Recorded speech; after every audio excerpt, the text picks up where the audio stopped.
iTunes is a media player, media library, and mobile device management application developed by Apple Incorporated. It is used to play, download, and organize digital audio and video on personal computers running the OS X and Microsoft Windows operating systems. The iTunes Store is also available on the iPod Touch, iPhone, and iPad. Through the iTunes Store, users can purchase and download music, music videos, television shows, audiobooks, podcasts, movies, and movie rentals in some countries, and ringtones, available on the iPhone and iPod Touch. Application software for the iPhone, iPad and iPod Touch can be downloaded from the App Store. iTunes 11 is the most recent major version of iTunes, available for OS X v10.6.8 or later and Windows XP or later. It was released on November 29, 2012. History. SoundJam MP, developed by Bill Kinked and released by Cassidy and Green in 1999, was renamed iTunes when Apple purchased it in 2000. Jeff Robin, Kinked, and Dave Heller moved to Apple as part of the acquisition, where they continue to work today as the software's original developers. They simplified SoundJam's user interface, added the ability to burn CDs, and removed its recording feature and skin support. On January 9, 2001, iTunes 1.0 was released at Macworld San Francisco. Macintosh users immediately began poking through iTunes Resource Fork, where they discovered numerous strings and other resources that indicated iTunes was a re-engineered SoundJam MP. Cassidy and Green ceased distribution of SoundJam MP on June 1, 2001 at the request of the developers. Originally a Mac OS X-only application, iTunes began to support Mac OS X when version 2.0 was released 9 months later, which also added support for the original iPod. Version 3 dropped Mac OS X support but added smart playlists and a ratings system. In April 2003, version 4.0 introduced the iTunes Store. In October, version 4.1 added support for Microsoft Windows 2000 and Windows XP. Introduced at Macworld 2005 with the new iPod Shuffle, version 4.7.1 introduced the ability to automatically convert higher bit-rate songs to 128 kbits AAC as these devices did not natively support audio encoded in AIFF or Apple lossless formats, also improving the value proposition of the Shuffle's limited flash-only storage. Version 7.0 introduced gapless playback and cover flow in September 2006. In March 2007, iTunes 7.1 added support for Windows Vista, and 7.3.2 was the last Windows 2000 version.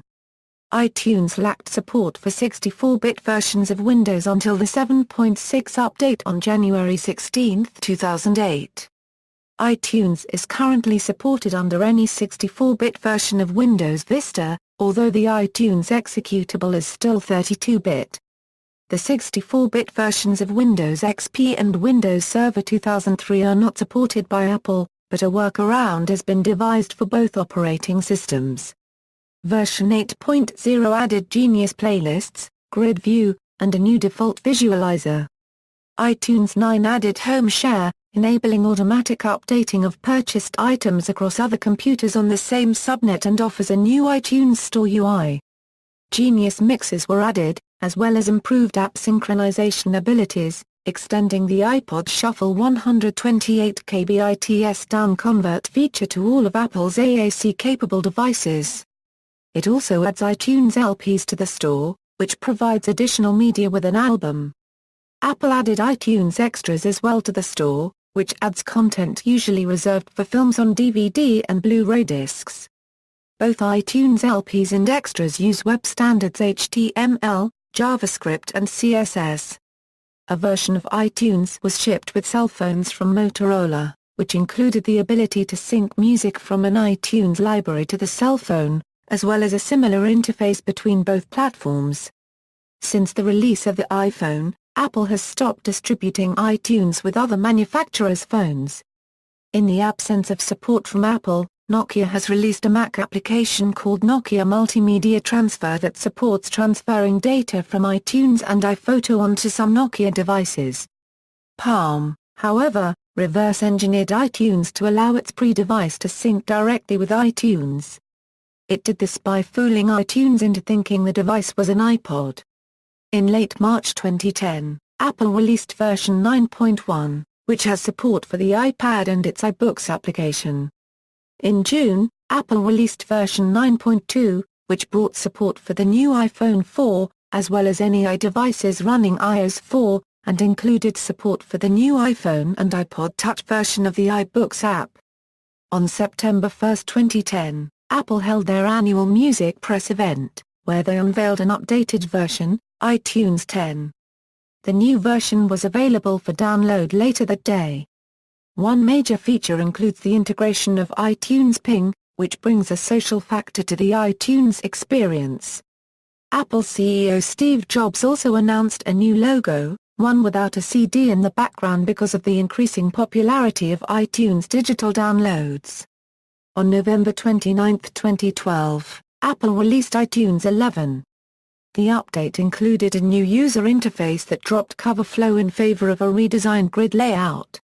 Other new features included an improved mini player, tighter iCloud integration, and a new iTunes Store design.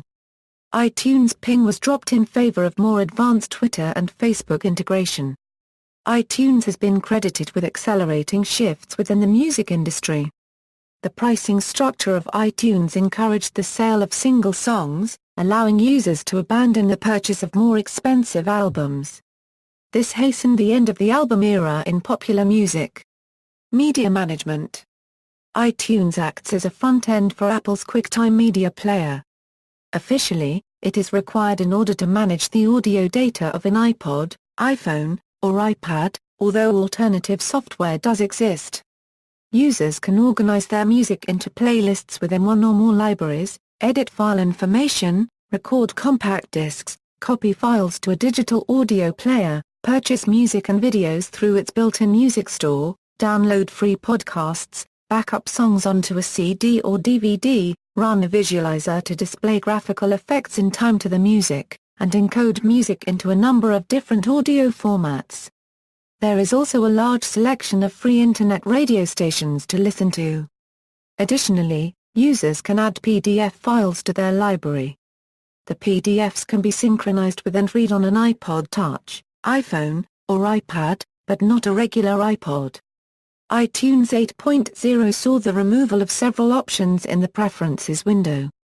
For example, iTunes once gave users the option to display arrows beside the selected song's title, artist, album, and genre that link directly to the iTunes Store. These arrows are no longer removable, except through the direct editing of a Preferences file. Music. iTunes keeps track of songs by creating a virtual library, allowing users to access and edit a song's attributes.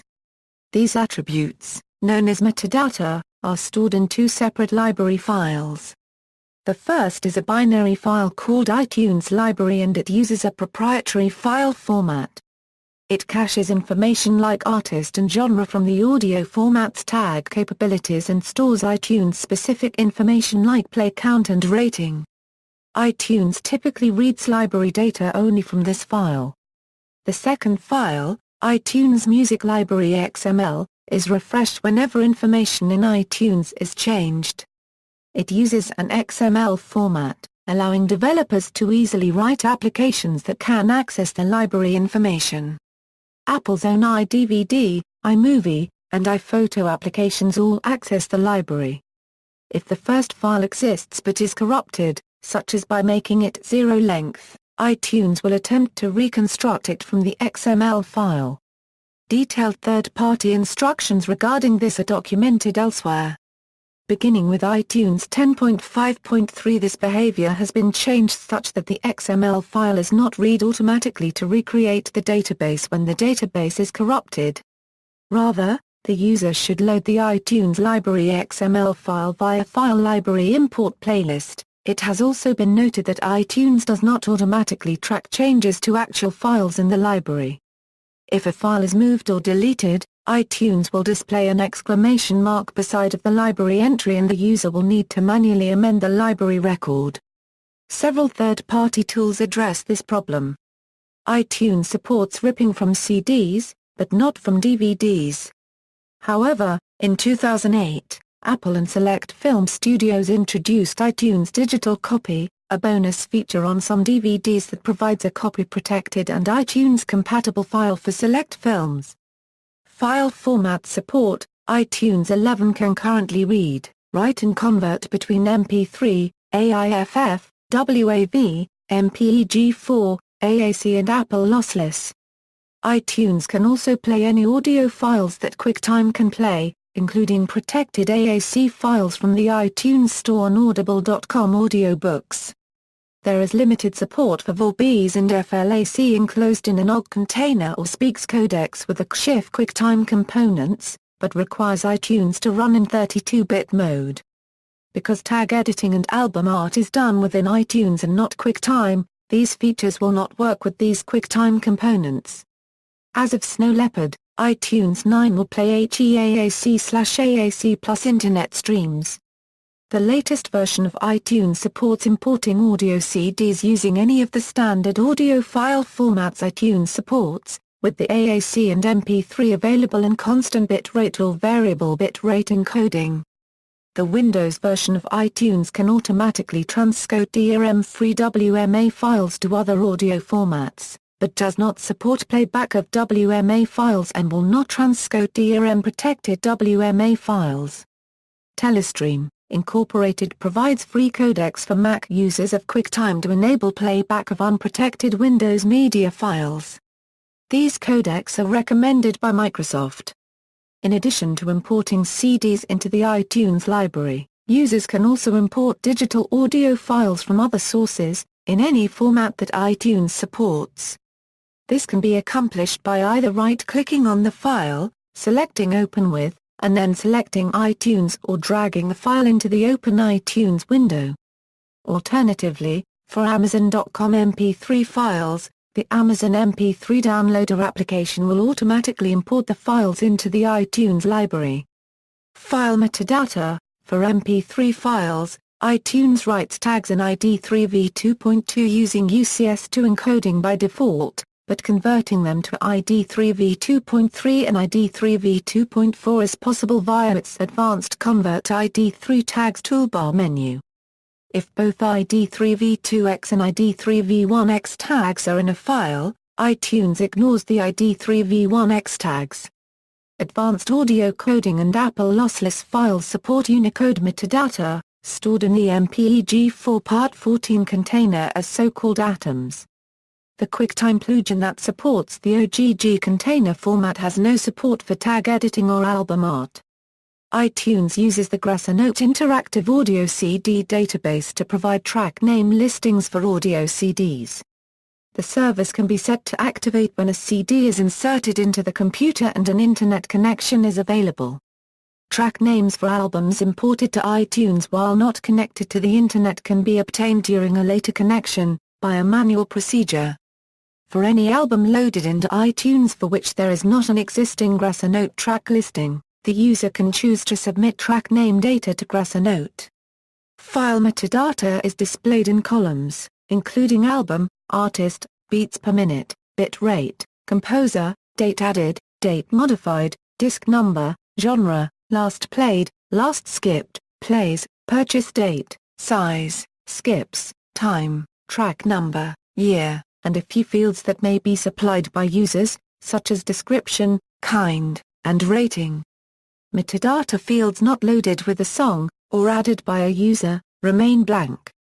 iTunes utilizes a special ID3 tag in order to display an explicit or clean tag on songs purchased from the iTunes Store.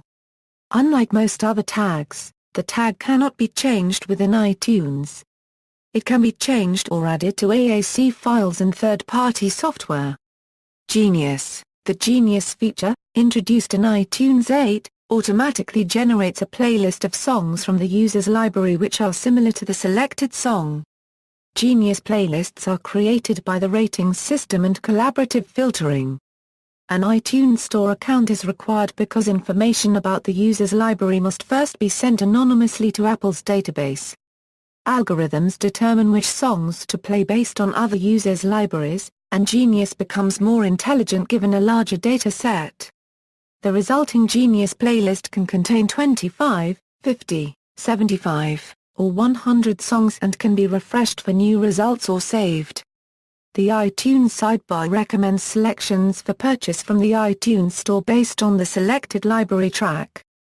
Once Genius becomes active in iTunes, it can be used on current generations of the iPod Classic, iPod Nano, iPod Touch or the iPhone. iTunes 9 added Genius Mixes, where the Genius software finds similar music and automatically puts them into mixes. iTunes Genius creates playlists from the user's existing iTunes library based on a single selected song. Genius Mixes create playlists based on the musical genre. Library sharing. One way of sharing a library is over the network, known as network sharing. A user's iTunes library can be shared over a local network using the closed, proprietary Digital Audio Access Protocol, created by Apple for this purpose. DAAP relies on the Bonjour Network Service Discovery Framework, Apple's implementation of the ZeroConf Open Network standard. Apple has not made the DAAP specification available to the general public, only to third-party licensees such as Roku. However, the protocol has been reverse-engineered and is now used to stream audio from non-Apple software. DAAP allows shared lists of songs within the same subnet to be automatically detected. When a song is shared, iTunes can stream the song but won't save it on the local hard drive, in order to prevent unauthorized copying. Songs in protected AAC format can also be accessed, but authentication is required. A maximum of 5 users may connect to a single user every 24 hours. The multiple, alternate view options normally available to iTunes users including cover flow are disabled when viewing a shared library over a network. Library sharing was first introduced with iTunes 4.0, where users could freely access shared music anywhere over the Internet, in addition to one's own subnet, by specifying IP addresses of remote shared song libraries. Apple quickly removed this feature with version 4.0.1, claiming that users were violating the end-user license agreement. With the release of iTunes 7.0, Apple changed their implementation of DAAP. This change prevents any third-party client, such as a computer running Linux, a modified XBOX, or any computer without iTunes installed, from connecting to a remote iTunes repository. iTunes will still connect as a client to other iTunes servers and to third-party servers. iTunes libraries can also be shared using the A-OE Home Share A option. This option enables users to share both video and audio files through the application. This allows users to also look for items that they'd own a unregistered trademark T already have. Like network sharing, it allows users to share over the same network to up to 5 computers. The media can then be transferred to any type of iPod or iPad. To set up home sharing, the 2 computers being used must be on the same network as well as set up using the same Apple ID. Another option to share music files is to burn CDs. To do this, the user needs to create a playlist with the songs the user wishes to share. If the playlist exceeds roughly 20 songs, it is likely they will need to make multiple CDs. By inserting a disc into the disk drive, a button on the bottom of the window should give the option to burn a disc. The files are automatically downloaded to the disk and may be uploaded onto another computer or saved as a backup for the user or a unregistered trademark S computer. Library viewing. iTunes allows users to choose different ways to categorize their collection, and displays content according to the selection. The default settings show the music collection sorted by album, laying out the artwork in a grid similar to the iPad Music application. When selected, albums extend downwards, showing their contents, and allowing users to browse the store for missing or related content. The content listings are themed depending on the predominant color of the album artwork. Film and television shows are laid out in the same manner, with their posters or artwork laid out in a grid. Users may alternately arrange their music collection as a list of every song, by genre, or by artist. These show details in a list structure, but the latter two include the album artwork as thumbnails to aid navigation. Items are automatically arranged alphabetically by album name, but users may rearrange this if using the song list option. iTunes 11 removes the cover flow option, previously the default viewing method for a user's music collection. It also disables the sidebar by default, focusing on spreading content across the width of the window. The status bar is also disabled by default. Both of these may be reactivated by the user. The sidebar design has been slightly altered, reinstating the colored icons removed in iTunes 10. When the sidebar is not activated, users can move between media libraries using a drop-down menu below the control buttons. Playlists. In addition to static playlist support, version 3 of iTunes introduced support for smart playlists. Smart playlists are playlists that can be set to automatically filter the library based on a customized list of selection criteria, much like a database query. Multiple criteria can be entered to manage the smart playlist. Some automatic smart playlists that are added to the user unregistered trademark S library include Top 25 Most Played, Recently Added, My Top Rated, Music Videos, Classical Music, Purchased, and 90 unregistered trademark S music. While creating smart playlists, the user has to choose whether they want the playlist to be based on genre, whether or not the songs have album artwork, date added, etc., and if they want it to contain or not contain certain genres or artists. For example, a genre like country music, or songs added in a specific month or year, or an individual artist. The user can also limit the amount of songs they want in the playlist, or they can leave it as unlimited. The live updating option will automatically update their new playlist as their library changes. There formerly was a feature which allowed publishing of a playlist, which was called iMix. Introduced in iTunes 4.5, the Party Shuffle playlist was intended as a simple jing aid. By default, it selects tracks randomly from other playlists or the library, but users can override the automatic selections by deleting tracks or by adding their own via drag and drop or contextual menu. This allows a mixture of both pre-selected and random tracks in the same meter playlist. The playlist from which Party Shuffle drew could be changed on the fly by the computer user, but doing so will cause all randomly chosen tracks to disappear and be replaced. Party Shuffle was renamed iTunes DJ in iTunes 8. When iTunes was updated to 8.1, quite a few features were added to iTunes DJ.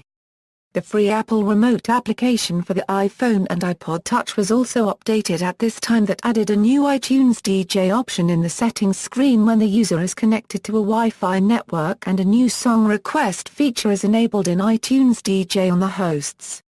Along with the song request feature, voting on songs in the queue was added. The more votes a song gets, the higher in the queue it will be and the sooner it will be played.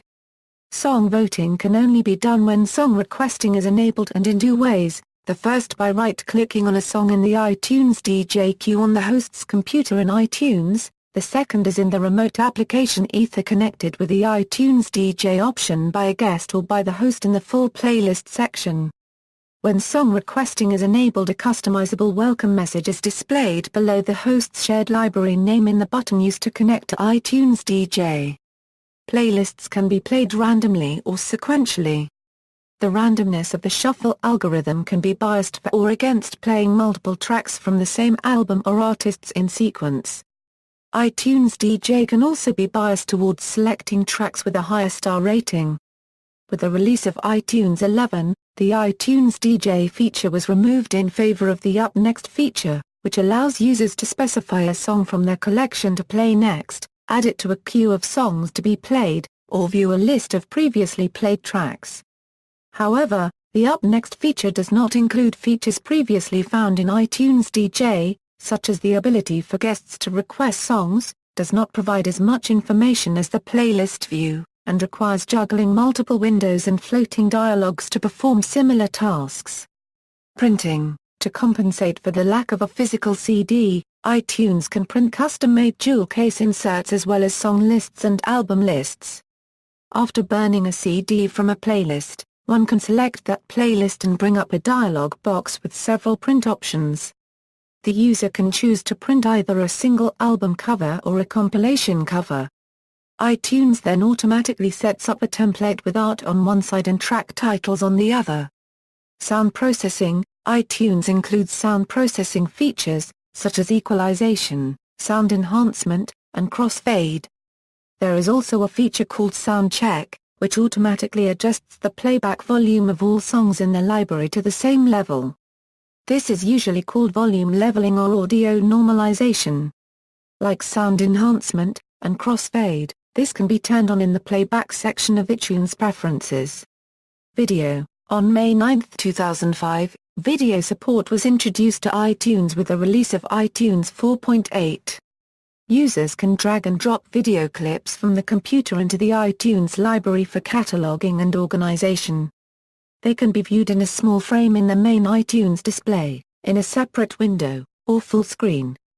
Before version 7 provided separate libraries for media types, videos were only distinguished from audio in the library by a small icon resembling a TV screen and grouped with music in the library, organized by the same musical categories.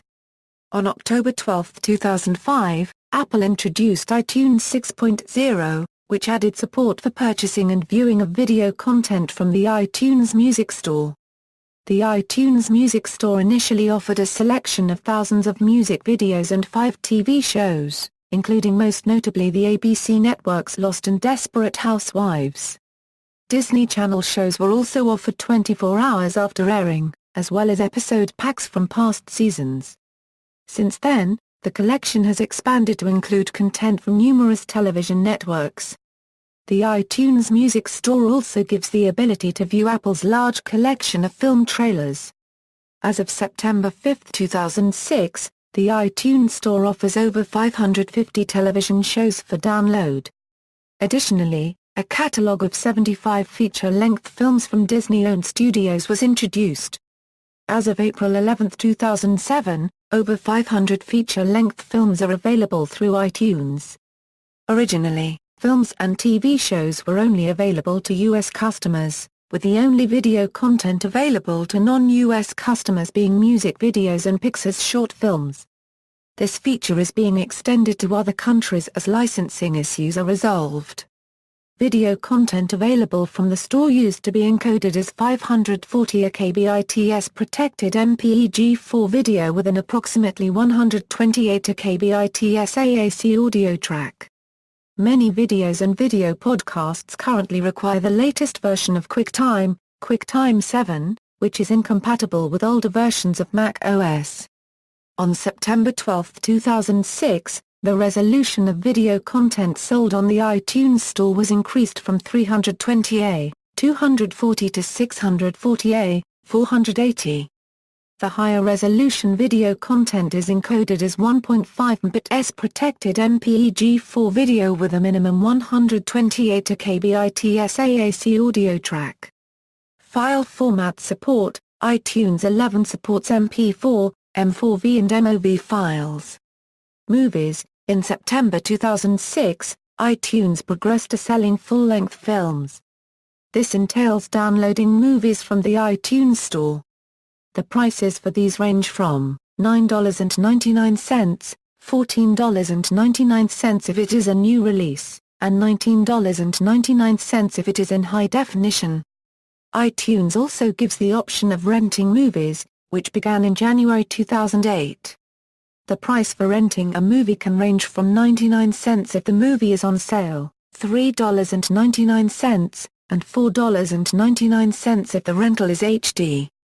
However, iTunes sometimes carries, for a limited time, movies to rent that are available on demand, for a price of $6.99 in both SD and HD. Once a rental is downloaded, the viewer has 30 days to watch the movie before it expires. Once the viewer begins to watch the movie, he/she has 24 or 48 hours to finish the movie before it expires. Movies can be organized in the iTunes library by title, genre, or unwatched. Television shows. In October 2005, the iTunes Store began to offer the option of downloading television shows. iTunes offers the option of buying individual episodes of TV shows for $1.99 in standard definition or $2.99 in high definition. The high-definition feature on TV shows was added in July 2008. iTunes also offers the ability to buy a season pass for television shows. This allows viewers to buy an entire season that automatically downloads new episodes around 24 hours after they air. In the iTunes library, these shows are then categorized by season of the particular show. iTunes also gives the option of ordering shows based on series, genre, or whether or not the episodes are unwatched. In fall of 2010 iTunes offered TV show rental options, but as of August 2011 this option is no longer offered. Podcasts. Version 4.9 of iTunes, released on June 28, 2005, added built-in support for podcasts. Users can subscribe to any podcast by entering its RSS feed URL, but also by browsing the podcast directory within the iTunes Store. The front page of this displays high-profile podcasts from commercial broadcasters and independent podcasters and allows searching by category or popularity. Once subscribed, the podcast can be set to download manually, or automatically and as with other audio, content can be listened to directly or synced to a portable hardware device like an MP3 player. The addition of podcasting functionality to such a widespread audio application like iTunes greatly helped podcasting enter the mainstream. Within days after iTunes 4.9 was released, podcasters were reporting that the number of downloads of their audio files had tripled, sometimes even quadrupled, and iTunes is considered the dominant podcast client. Version 6 of iTunes introduced official support for video podcasting, although video and RSS support was already unofficially there in version 4.9. Users can subscribe to RSS feeds through the iTunes Store by directly entering the feed URL.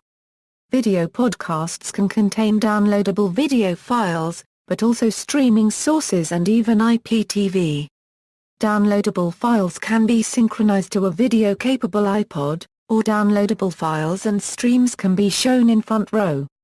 iTunes offers the ability to create smart playlists that can be used to control which podcasts are in the playlist, using multiple criteria such as date, number of times listened to, type, etc. It is also possible to set up iTunes so that only certain playlists will be synced with the iPod. By using a combination of the two techniques, it is possible to control exactly which music and/or podcasts will be transferred to the iPod. A user may configure a smart playlist to display only podcasts less than 2 weeks old or removing any podcast that the iPod user has already listened to. This smart playlist is synced with the iPod every time the iPod is plugged into the PC, ensuring that the user does not have to listen to the same show more than once. Once a podcast has been listened to, it will be removed from this list as soon as the iPod is synced with the PC. There are many criteria which can control what goes in a smart playlist, such as name, artist, category, grouping, kind, last played, play count, rating, last skipped, and playlist, and these can be combined with functions such as equals, is greater than, is less than, contains, does not contain, is true, is false, is not, starts with, ends with, is in the range, is before, and is after. As a result, it is possible to control exactly which podcasts are transferred to the iPod. Books. In February 2010, Apple announced the release of the iPad, and along with it a new app for it called iBooks. The application performs two functions. The first function is as a direct link to the iTunes bookstore, called iBookstore, which can be accessed on iOS devices and computers. The second was as a storage place for downloaded books from the iBookstore. The format of books from the Apple Store is EPUB. Additional functions were later added in mid-2010 to include annotations and placeholder bookmarks in any book being read. Also PDF documents were able to be added, and were stored under their own tab in a user's iBooks library, with the same functionality.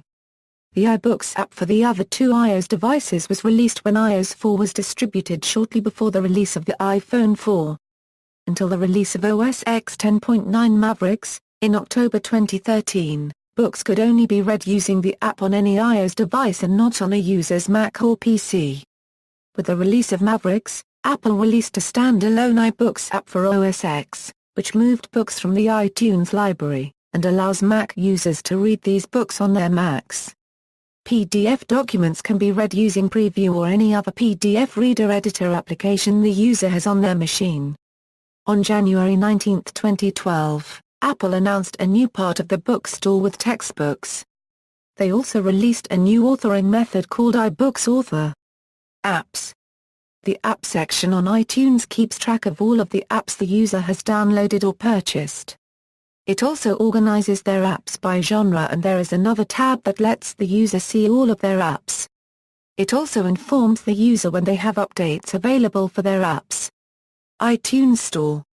Version 4 of iTunes introduced the iTunes Store, then named the iTunes Music Store, from which iTunes users can buy and download songs for use on a limited number of computers and an unlimited number of iPods. In previous years, purchased music from the iTunes Store were copy protected with Apple's Fair Play digital rights management system, which allows protected songs to be played on up to 5 computers at one time, as well as unlimited devices. DRM-protected songs cannot be played on computers not authorized to the purchaser's iTunes account. At the 2009 Macworld Conference and Expo, it was announced that the iTunes Music Store would be DRM-free, with all songs DRM-free by April 2009. Apple also announced changes in their price tier. They announced that songs will now cost 69 cents, 99 cents, or $1.29, but did not elaborate on how they will be priced. Observers expected new hits to be $1.29, while older songs will be the cheaper 99 cents or 69 cents tier. However, many record labels have listed whole catalogs by artists with nothing but $1.29 songs, taking advantage of the price option. Due to this, there are very few songs in the iTunes Store with a 69 cents price tag. In the years since, films, television programs, music videos, podcasts, and the App Store have been added to iTunes' extensive store catalog. On January 6, 2009, Phil Schiller announced in his Macworld 2009 keynote speech that over 6 billion songs had been downloaded since the service first launched on April 28, 2003, making it the largest online music store in the world. At the previous Macworld Expo 2008, Apple CEO Steve Jobs stated that the service had set a new single-day record of 20 million songs on December 25, 2007.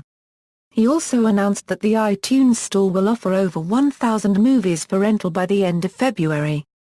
The iTunes movie catalog includes content from 20th Century Fox, Warner Brothers, Walt Disney Pictures, Paramount Pictures, Universal Studios, and Sony Pictures Entertainment. These movies will also be transferable to all 6th-generation iPods. On February 24, 2010, Apple announced that over 10 billion tracks had been downloaded from the iTunes Store. As of Tuesday, November 16, 2010, Beatles fans could download their entire catalog digitally via iTunes. Artists whose music remains largely unavailable include Garth Brooks, Tool and Bob Seger. Def Leppard albums are no longer available through iTunes. The KLF, who infamously deleted their back catalog, had their catalog unofficially released onto the iTunes Store. iTunes U. On May 30, 2007, Apple announced the launch of iTunes U via its digital content store, iTunes, which delivers university lectures through a format called iTunes U. The service was created to manage, distribute, and control access to educational audio and video content for students in a college or university. Member institutions have the opportunity to have their own iTunes U site, which facilitates searching for material. The online service is free for uploading or downloading these documents. iTunes U includes lectures, language lessons, lab demonstrations, sports, and campus tours provided by many colleges and universities in the United States, United Kingdom, Australia, Canada, Ireland and New Zealand. Right around the end of 2009/start of 2010, new members institutions no longer have the capability to upload content to Apple servers. Any member institutions before that are grandfathered in. iTunes U has collected materials from a variety of locations around the world, including colleges, universities, museums, libraries and other cultural institutions of educational value. There are currently more than 75,000 files available for download. The Open University in the UK set the record for the most downloads as of October 3, 2011, having reached 40 million downloads. In late February 2013, iTunes U surpassed 1 billion downloads from more than 800 institutions. Increase of iTunes U as e-learning. As the Internet industries are becoming more widespread, the use of digital technology is seeping into the educational and classroom setting. With iTunes U, educators, lecturers, and professors are able to produce audio and visual media technology through podcast, which can be accessed through the iTunes Store by students or anyone wishing to listen to a lecture via the Internet. In 2013, the popularity of this method of online learning skyrocketed as numbers reached 1 billion downloads. iTunes U offers free educational content that stems from world-famous universities, professors and organizations. Although not everyone agrees with it, it has the ability to allow iOS users and students to learn at their own pace and on their own time, since there is no obligation to be in a classroom or enrolled in a university. Eddie Q, a PLE-Euro unregistered trademark Senior Vice President of Internet Software and Services, notes that there are more than 250,000 students enrolled in courses offered through iTunes U. This method of online education offers individuals who contribute to podcasts on iTunes the opportunity to spread their knowledge to a worldwide audience. For instance, over 60% of iTunes application downloads are from outside the United States, resulting in international recognition. Podcasts such as iTunes U allow for students to review their lectures and notes before exams or whenever they need to study. Students in nursing, business and dentistry note that reviewing audio technology podcasts prepares them more for an exam than reviewing a textbook. The move toward technology and online learning is able to occur because of the increase in ownership of technological devices.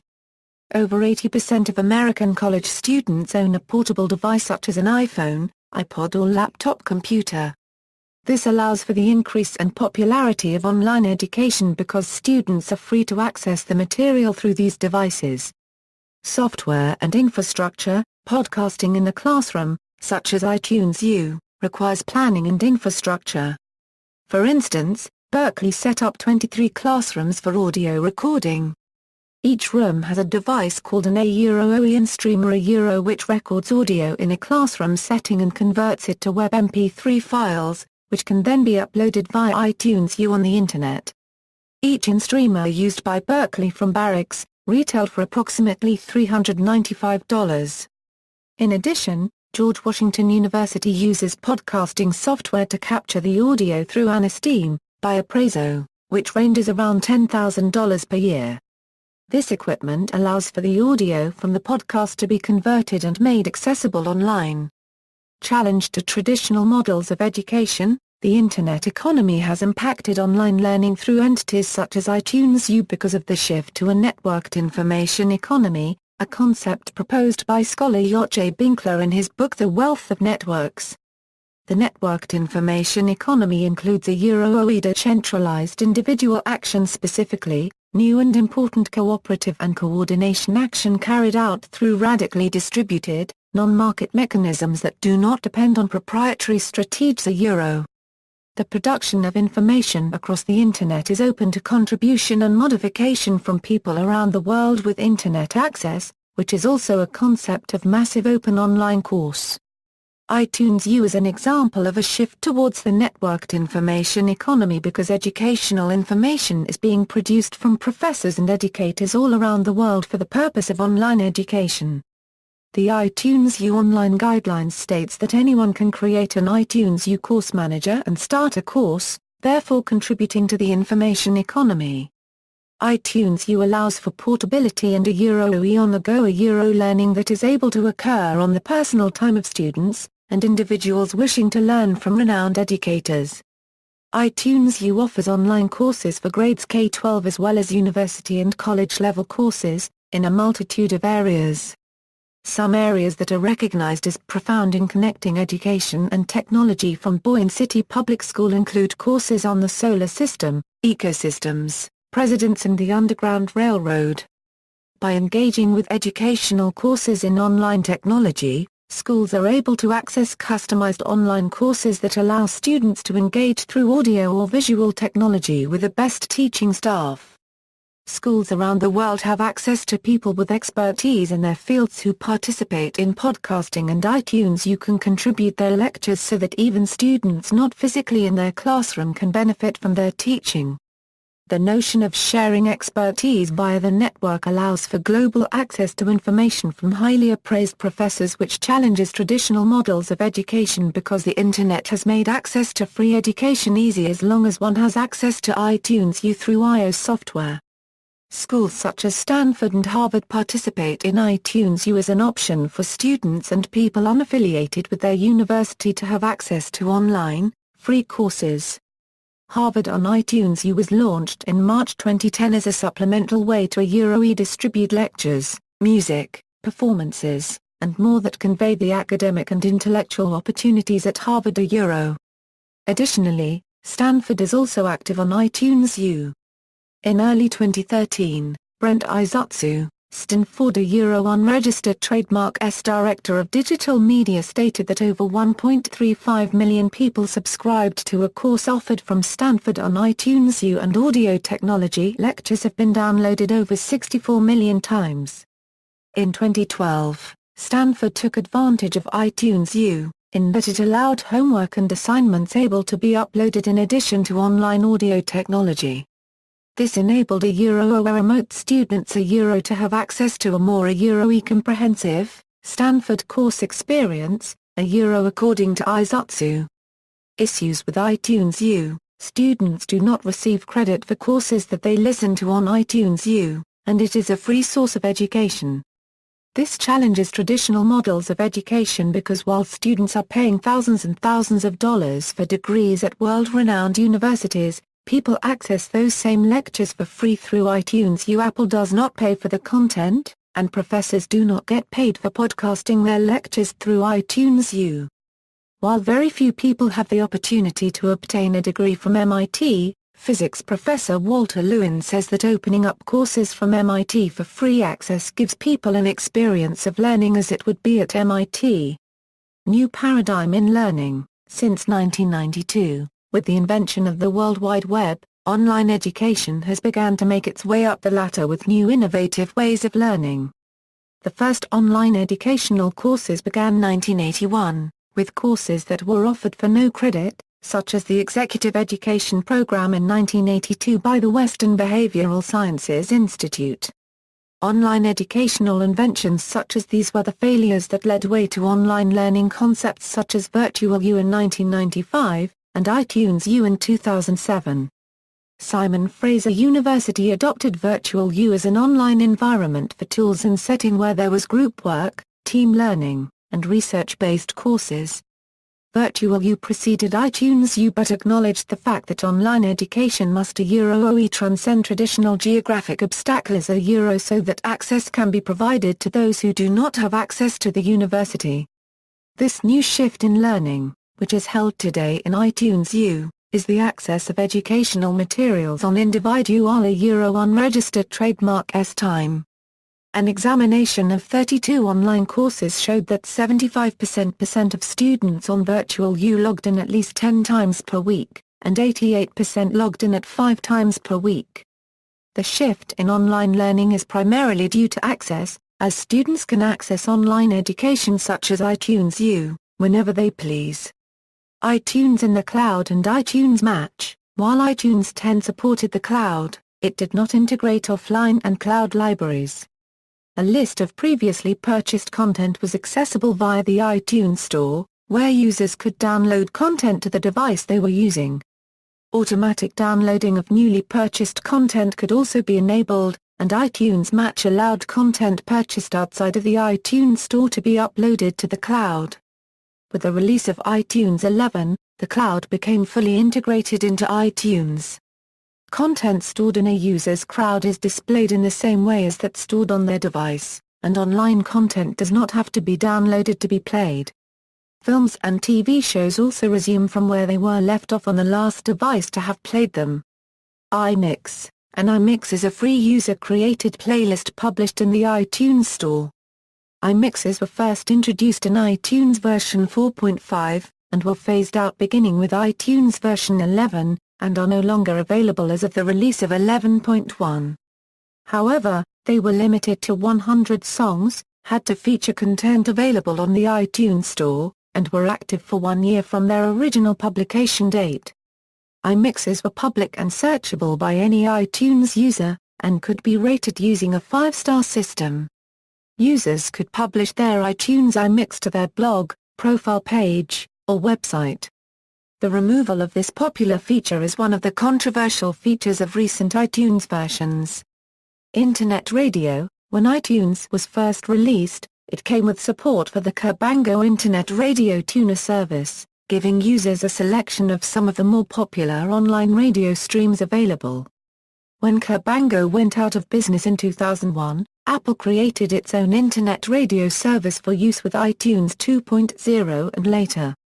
As of February 2008, the iTunes radio service features 1795 radio stations, mostly in MP3 streaming format. Programming covers many genres of music and talk, including streams from both Internet-only sources and traditional radio stations. iTunes also supports the PLS and M3 Ustream file formats used by Winamp and other media players. Since the release of iTunes 7, Apple no longer promotes the Internet radio feature, though it remains in the application. Some third parties offer iTunes plugins that add additional radio stations. In addition, users are able to enter additional stream feeds to listen to in their own music libraries. This is done by selecting the menu item Advanced Open Audio Stream, or by the hotkey Ctrl-U or Command-U. iTunes Radio. At Apple Worldwide Developers Conference 2013, Apple announced iTunes Radio, geared to be an obvious competitor to pre-existing streaming radio services such as Pandora Radio, Spotify, Slacker Radio, and several others. iTunes Radio is said to be integrated with the launch of iOS 7 and the new iTunes 11.1 update in the fall of 2013. iTunes Match customers will be already opted into the full service, whereas new free users will have to listen through the ad-supported version. iPhone activation. Beginning with the introduction of the original iPhone, iTunes can activate an iPhone through their mobile carrier. The original plan for the iPhone 3G was to have the carrier authenticated at the point of sale either through iTunes or through the carrier's own activation interface. However, a worldwide crash of iTunes authentication servers on July 11, 2008, the day that the iPhone 3G was released, caused major issues. In some cases, AT&T and Apple Store employees told iPhone buyers to attempt to activate it at home. Also affected were original iPhone users attempting to upgrade to the 2.0 firmware. UK Apple, O2 and Carphone warehouse stores were further impacted, as carrier O2's contract processing servers could not handle the number of new contracts and upgrades happening on launch day.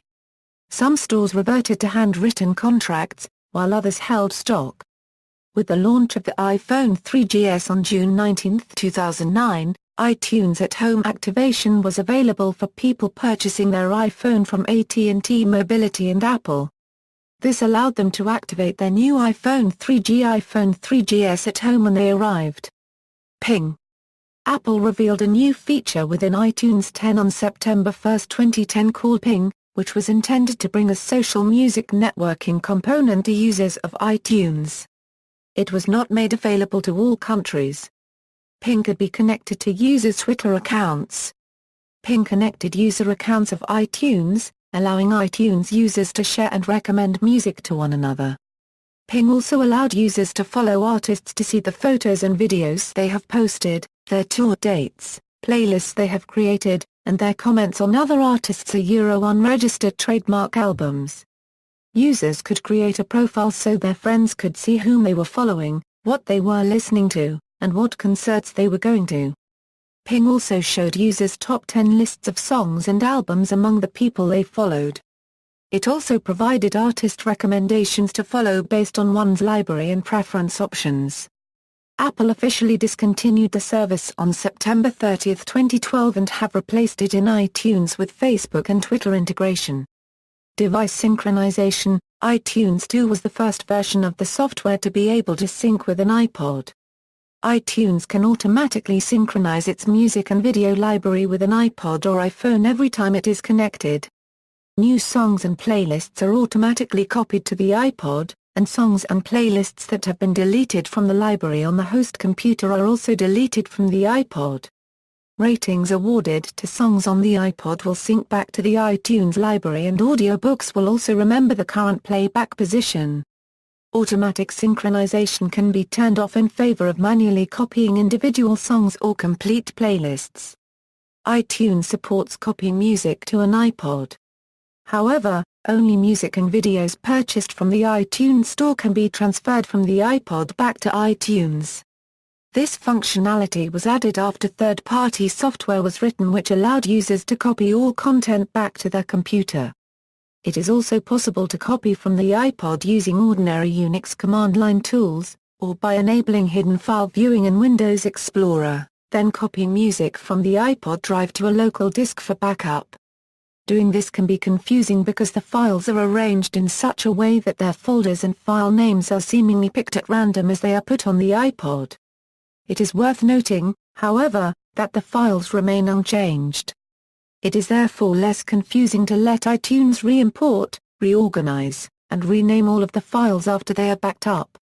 When music or video purchased through the iTunes Store is copied from an iPod, it will only play on computers that are authorized with the account that was used to purchase them.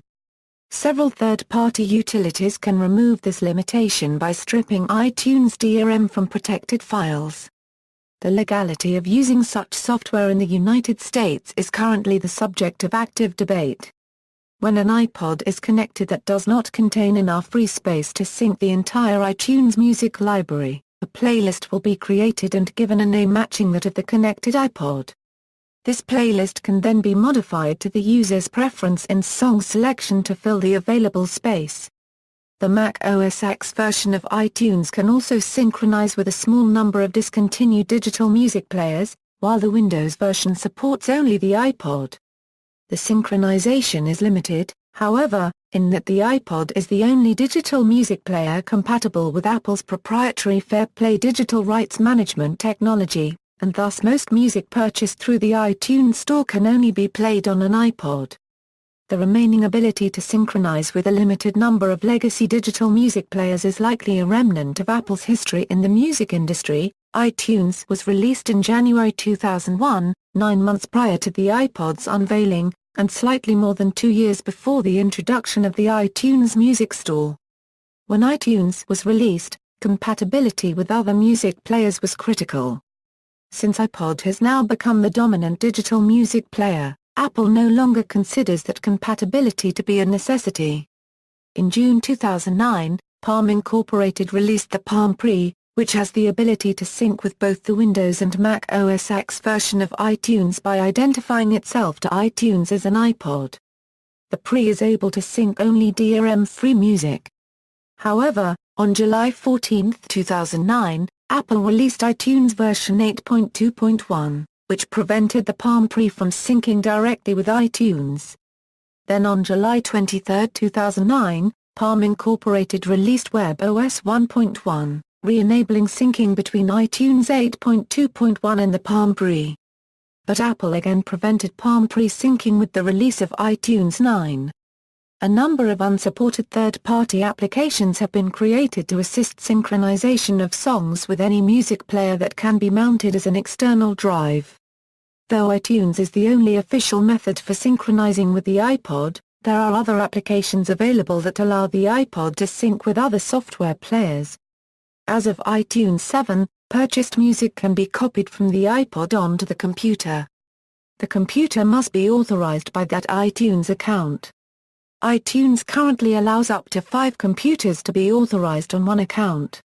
To deauthorize and register new computers thereafter, all accounts must be deleted, followed by registering the live one. This can be done only once a year. iTunes does not feature any transfer facility for importing music files between computers directly. This is being addressed in September 2011 by iCloud, but only tracks that Apple sell in their iTunes Store are available without uploading them to iCloud first. Any other tracks that are either not available in the store or that the user wants in different encoding can be uploaded to the iCloud with 5 GB of free space and the, as yet undisclosed, potential to purchase more storage. Though what audio formats will be accepted for upload has not been confirmed. iTunes managed content can also be accessed via the Apple TV set-top box. Files in the iTunes library can either be synchronized with the Apple TV unit, which results in their being copied to the Apple TV's hard drive, or streamed to the Apple TV directly from a Macintosh or PC. Apple TV does not require the use of iTunes and can now import files from the iTunes Store directly over the Internet. As of iTunes 9.1, it is possible to sync the iPad to iTunes, allowing music, movies, applications and iBooks to be synced to the iPad. With the launch of iTunes 10.5, synchronizing iOS devices using both Wi-Fi and Bluetooth became possible. Software integration: in OS X, applications can access the iTunes library directly, allowing access to the playlists and songs stored within. Music files from iTunes can be embedded directly into Pages documents and can supply the score for iDVD, iMovie, and Keynote productions. In addition, any song exported from GarageBand, Apple's basic music-making application, is automatically added to the user's iTunes music library. iTunes Artwork Saver is a screensaver included in Mac OS X that displays album artwork as a screensaver. In Windows, Adobe Photoshop Elements can connect to iTunes in order to stream its photo library on Apple TV. iTunes can be scripted, using Apple Script for OS X or using the Apple-provided SDK for iTunes on Windows, allowing many other applications to integrate themselves into iTunes. A common use is to manipulate tags, by finding and replacing text, adding text to the beginning or end of a tag, correct capitalization and more. iTunes also supports visualizer plugins and device plugins, which allow developers to create music-driven visual displays. Free software development kits are available for Mac and Windows, can be downloaded from Apple.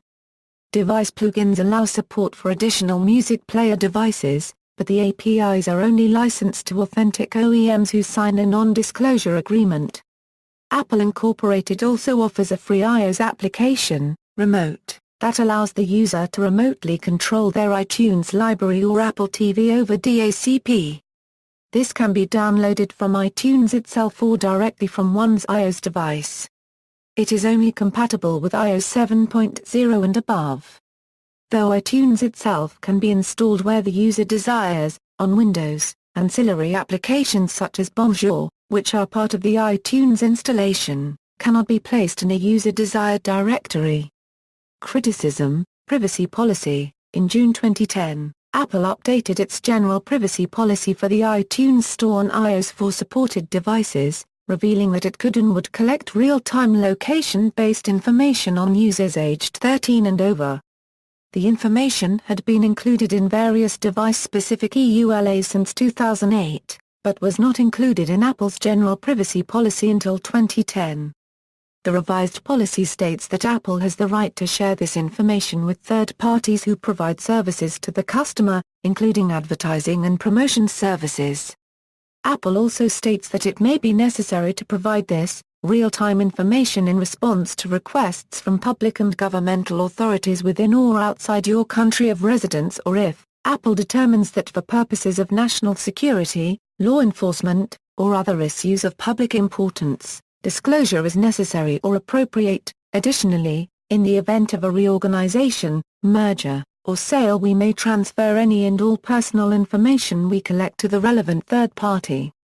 The revised policy does not make any distinction between warrant-based and warrantless searches, nor provide what criteria would trigger the sharing of personal real-time information with government entities, nor allow an opt-out for the location-based information.